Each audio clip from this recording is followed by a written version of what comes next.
관심을 끌었던 북한 예술단의 남측 공연 일정이 사실상 확정됐습니다. 남북 단일팀이 구성된 북한 여자 아이스하키 선수들은 내일 우리 측으로 넘어와 올림픽에 준비할 예정입니다. 한편 우리 측 선발대는 2박 3일 일정으로 북한을 찾았죠. 방북 이틀째인 오늘은 마식령 스키장이 합동훈련에 적합한지 집중 점검한 뒤에 인근의 갈마 비행장도 살필 계획입니다. 두 분 전문가 모시고 이야기 나눠보겠습니다. 김용현 동국대 북한학과 교수, 김대영 한국국가전략연구원 연구위원 나오셨습니다. 안녕하십니까? 네, 안녕하십니까? 교수님 먼저 궁금한 것부터 여쭤봐야 될 것 같습니다. 지금 우리 측은 가서 열심히 사전 점검을 하고 있을 텐데 현송월 단장이 왔을 때는 아마 북한이 실시간으로 이걸 볼 수 있다거나 우리 언론을 통해서든 아니면 우리가 만들어준 게 뭐 바로 북한으로 또 전송이 돼서 취재했던 게. 근데 지금 우리 국민들은 거기서 우리 측 선발대가 뭘 하는지 사실 확인이 안 됩니다. 뭐 어디 가서 뭘 봤는지 거기 상황이 어떤지 되게 궁금하거든요. 왜 이런 거죠? 두 가지 측면을 봐야 될 것 같습니다. 하나는 지금 이번 선발대에 언론인이 빠져 있습니다. 그러니까 취재 기자가 빠져 있기 때문에 우리 취재는 우선적으로 불가능했다. 일단 그렇게 봐야 될 것 같고요.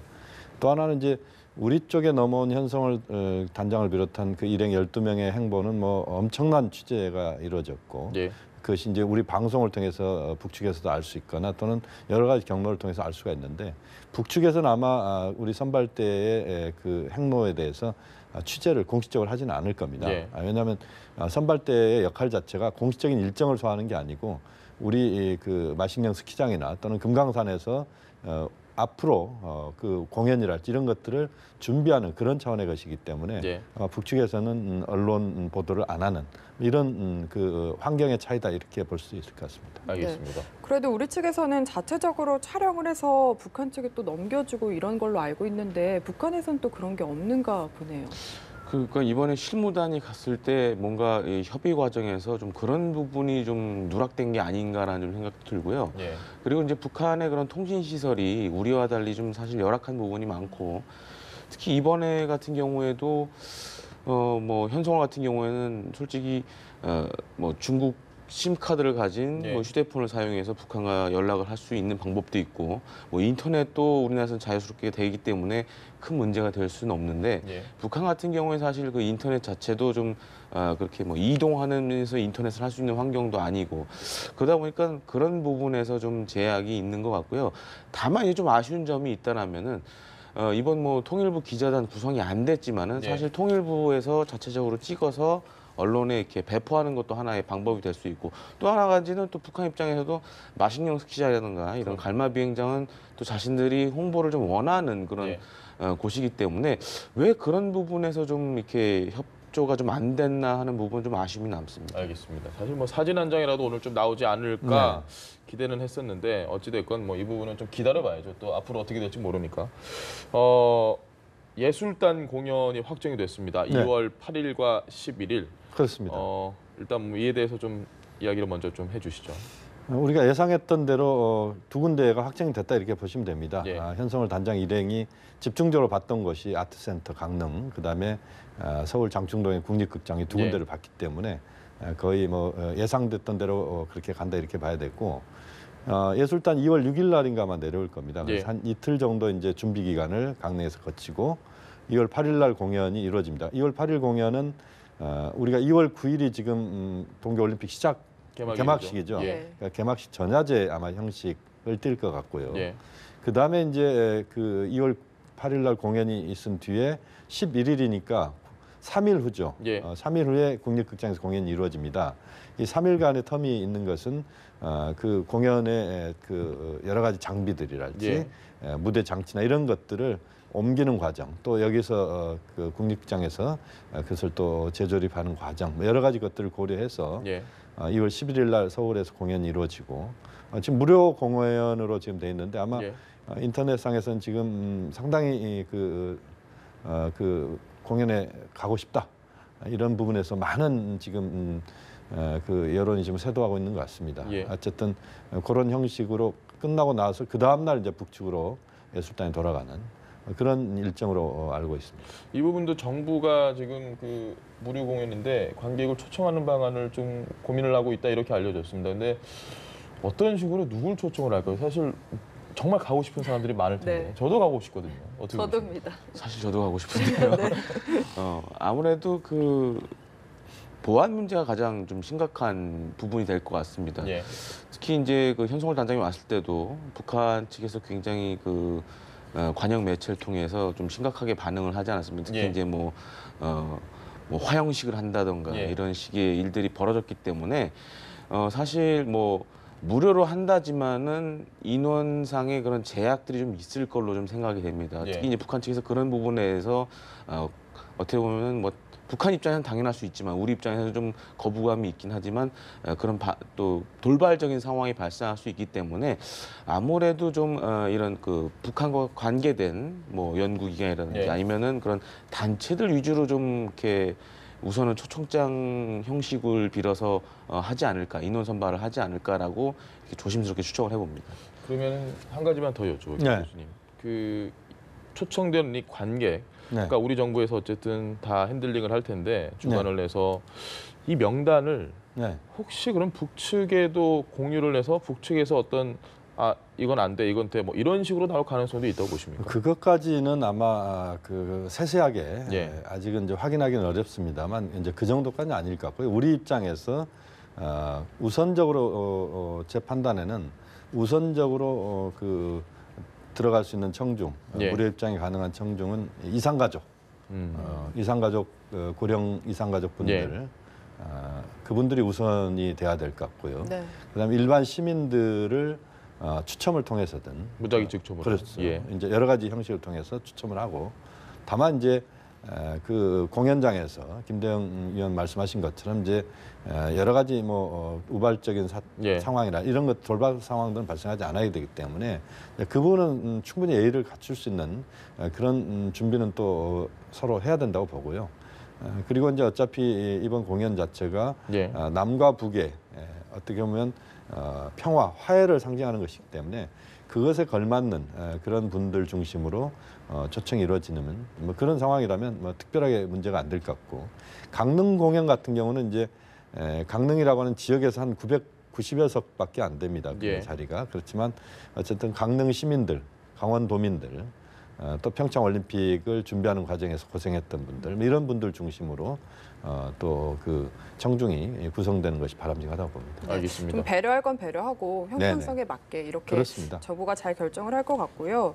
또 예술단이 오고 갈 경로도 결정이 됐는데 경의선 육로를 이용을 한다고 하거든요. 근데 이 부분도 당초에는 판문점을 이용한다고 했는데 경의선으로 결정이 됐더라고요. 아무래도 이제 은하수 관현악단 그 현송월 단장이 이번에 사실 경의선을 통해서 내려왔고 예. 그러면 사실상 이제 이 루트 자체가 이제 검증이 됐기 때문에 북한 입장에서도 사실 판문점으로 오면은 판문점 같은 경우에는 물론 이제 우리 땅이긴 하지만은 유엔사의 관할을 받는 구역이기 예. 때문에 사실 이 남북 간의 뭔가 이 평화 모드를 만드는 데는 그렇게 썩 좋은 장소라고 이렇게 보이진 않습니다. 다만 예. 이제 경의선 같은 경우에는 이제 김대중 대통령과 또 노무현 대통령 당시 이제 남북 간의 그런 협의에 의해서 만들어진 그런 루트이기 때문에 예. 그런 부분에 있어서 좀 더 그 경의선 루트를 선택한 것 같기도 보여지고요. 또한 이번에 어떻게 보면 북한은 현송월 효과를 봤기 때문에 이번에 또 이렇게 은하수 관현악단 대부분 또 미모가 출중한 그런 여성분들이 또 많을 것 같고 그렇기 때문에 그런 부분도 아마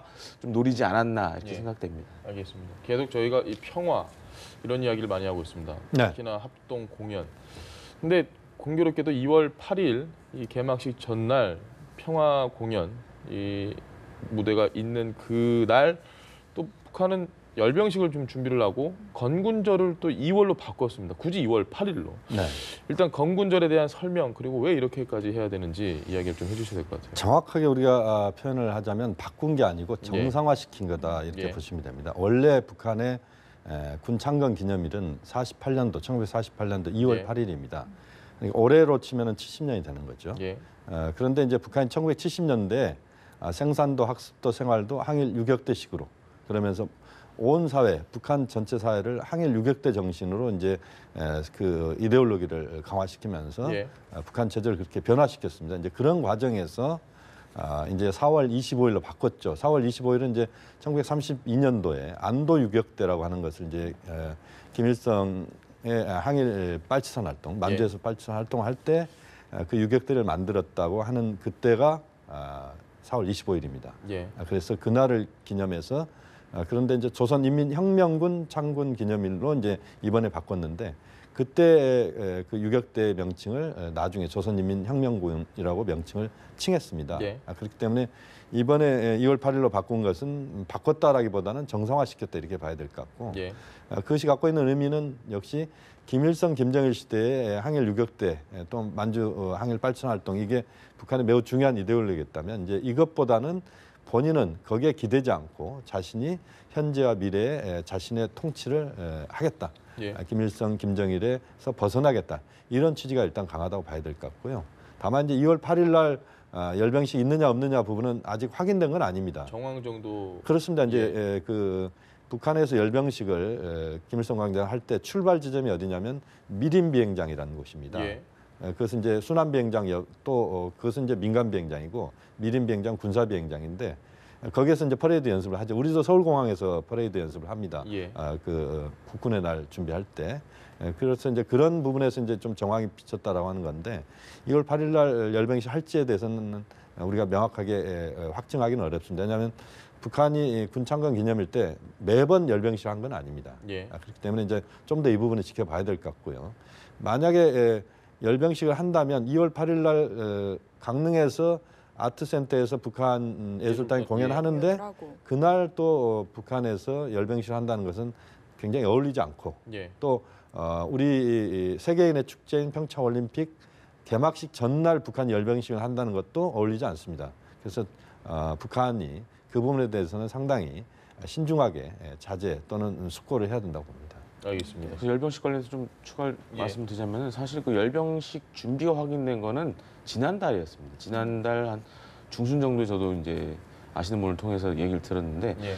그래서 지난달만 하더라도 이 열병식을 뭐 군 일각에서 그런 분석들이 있었습니다. 그러니까 미국을 의도해서 크리스마스 때나 아니면은 12월 30일이나 이쯤 하지 않겠냐라는 그리고 규모도 좀 작게 하면서 대신에 핵무력 완성과 관련된 좀 소규모 열병식을 하지 않겠냐라는 관측도 예. 있었는데 지금 상황에 봐서는 물론 이제 앞서 말씀해 주신 대로 뭐 우리 평창 올림픽 전날 할지 아니면 그보다 앞서서 할지는 모르겠지만은 지금 미림 비행장 같은 경우에는 뭐 미국에서 나온 위성 사진들 보면은 굉장히 대규모로 지금 준비를 하고 있고 예. 또한 그 탄도미사일을 싣고 있는 그런 미사일 발사 차량도 사실 가림막을 친 상태에서 지금 모여 있는 걸로 보여지기 때문에 네. 최소한 2월 초나 혹은 뭐 1월 말 정도에 좀 땡겨서 할 가능성도 사실 뭐 있다고 저는 좀 보여집니다. 머지 않았네요. 예, 그렇습니다. 그렇다면 좀 열병식을 어쨌든 가까운 시일 내에 하긴 할 것이다 이렇게 예상을 하는 예, 거죠. 그래서 일단 지금 그 위성 사진으로 확인된 바로는 과거 열병식 때하고 큰 차이 없이 준비를 해가고 있기 때문에 예.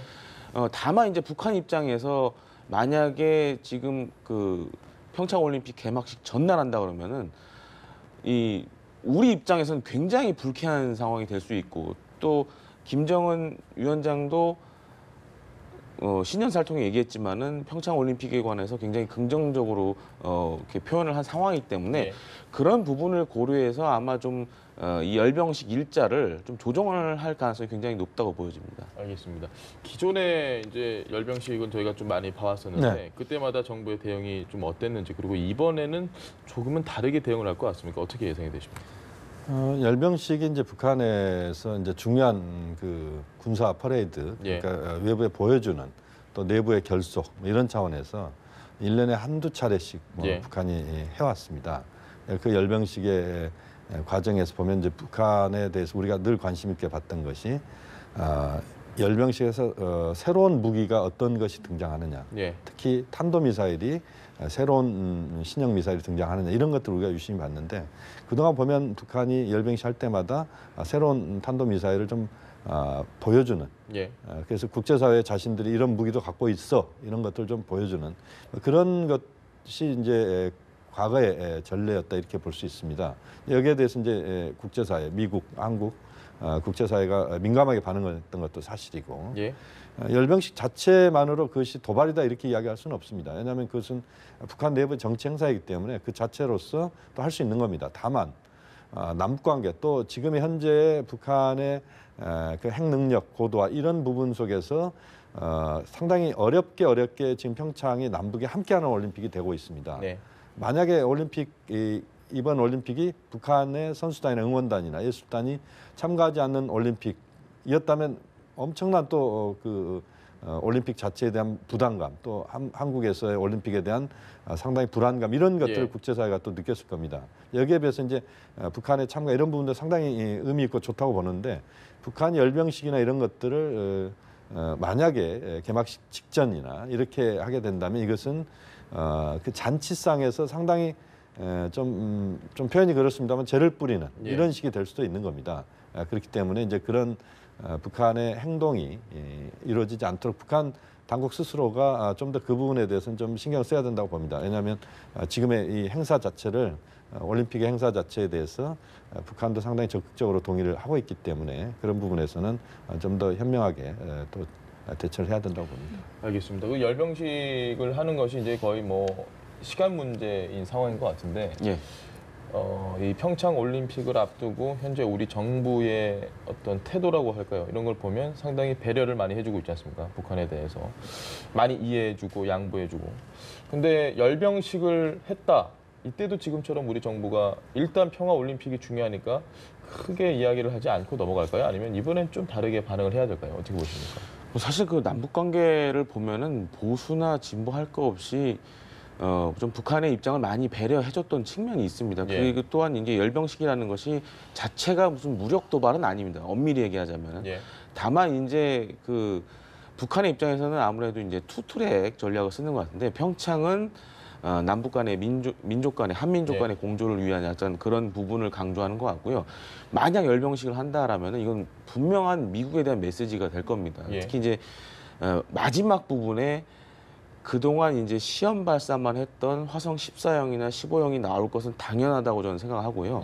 또 한 가지는 뭐 특히 이제 미국을 향해서 좀 뭐 김정은 위원장이 핵무력 완성에 대해서 본인이 직접 그 열병식 자리에서 얘기를 한다던가 이런 경우에는 굉장히 미국 입장에서는 좀 골치 아픈 상황이 되겠죠. 그렇기 때문에 우리 정부 입장에서는 사실 그 특히 북한 입장에서는 우리 정부와는 자신들의 핵과 미사일에 관해서 협상의 대상이 아니다라는 점을 계속 강조하고 있기 때문에 만약 정말 이 열병식 진행된다라면은 우리 정부 입장에서는 굉장히 좀 난처한 상황이 되긴 하겠죠. 그리고 어떻게 이것을 수위 조절해서 얘기를 할 것인가도 굉장히 고민이 될 걸로 이렇게 생각됩니다. 알겠습니다. 사실 여기에 더해서 우리로서는 올림픽 이후의 대화, 그러니까 군사당국 회담에 대해서 집중을 하고 있는데 이렇게 열병식을 하게 된다면 이런 대화도 좀 제동이 걸리지 않을까 이런 우려가 되는데요. 그렇게까지 우리가 그 열병식에 대해서 지금 너무 과도하게 열병식에 대해서 그 관심을 갖는 부분은 조금은 또 너무 과한 부분이 있다 이렇게 생각이 됩니다. 저는 이제 아직까지 북한의 열병식 가능성에 대해서는 그 50% 가능성은 넘지 않는다고 봅니다. 물론 여러 가지 정황들도 분명히 있습니다만 북한이 그동안에 보면은 그런 미림 비행장의 여러 가지 모습 속에서도 과거에 우리가 하는 것처럼 알았지만 실제 하지 않았던 경우들도 있었고요. 또 꼭 이번 창군 기념일에만 한다라고 볼 수도 없는 부분들이 있습니다. 그러니까 이번 만약에 평창 올림픽이 이번 2월 9일이 아니었다면 북한이 2월 8일로 창군절을 옮기고 70돌이기 때문에 거의 100% 해야 된다고 생각할 겁니다. 그렇지만 이제 북한이 좀 더 신중하게 저는 접근해야 된다고 보고요. 지금 이제 군사회담 이야기도 나오고 그랬습니다만 이번 그 평창 올림픽의 성공을 위해서 또 하나 중요한 부분은 휴전선상에서나 남북 대치 상황에서 우발적 돌발적 사태가 발생해서는 안 되는 겁니다. 이게 굉장히 중요한 것이죠. 평창 올림픽 8월까지 합치면 3월 중순까지인데 2달 동안에 한반도에서 돌발 사태가 발생하지 않아야 된다. 그런 차원에서 군사회담은 상당히 저는 좀 시급하다고 봅니다. 지금 이제 군 통신선이 지금 원래 6개가 지금 서해선에 있는데 그 중에 1개만 지금 작동하고 있습니다. 그것도 지금 이제 광 케이블이 작동하는 건 아니어서 사진 전송은 지금 안 되고 있거든요. 그래서 이제 그런 것들을 협의하는 문제를 논의하기 위해서도 좀 군사 접촉이 있어야 될 것이고 또 하나는 휴전선상에서 지금 남북이 확성기 방송을 여전히 하고 있습니다. 올림픽을 하는 마당에 남북이 지금 서로 동해선, 서해선 또 판문점에서 지금 왕래가 있는 마당에 예. 또 이 상황에서 확성기 방송을 양측이 서로 한다는 것은 좀 그렇게 어울리지 않습니다. 평창 올림픽 기간만이라도. 그래서 이제 그런 것들에 대한 상호 어떤 그 중단이랄지 이런 것들을 논의하기 위한 뭐 이런 정도에서는 군사회담이 좀 적이 이루어져야 된다고 보고 그다음에 이제 한미 군사훈련이랄지 이런 문제는 차후의 문제로 좀 두고 넘어가는 이런 쪽으로 접근하는 것이 바람직하다고 봅니다. 알겠습니다. 네, 오늘 두 분 이야기 여기까지 들어보겠습니다. 김용현 동국대 북한학과 교수, 김대영 한국국가전략연구원 연구위원과 함께했습니다. 말씀 잘 들었습니다. 고맙습니다.